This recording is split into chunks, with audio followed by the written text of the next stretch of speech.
এই ঠান্ডায় আর বাইরে বেরিয়ে কিছু খেতে ইচ্ছা করছিল না, তাই ভাই বললো চলো আমি নিয়ে আসি। তো চলো দেখি ভাই কি কি আনলো। দেখ।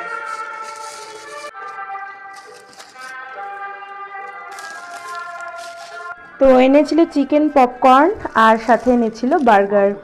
তো তোমরা কারা কারা শীতে এরকম বাড়িতে বসে চটপটে খাবার খাচ্ছ অবশ্যই কমেন্ট করে জানিও।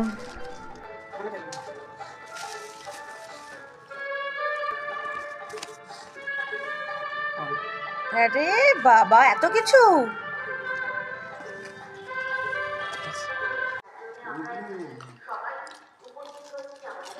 কিরে, কেমন?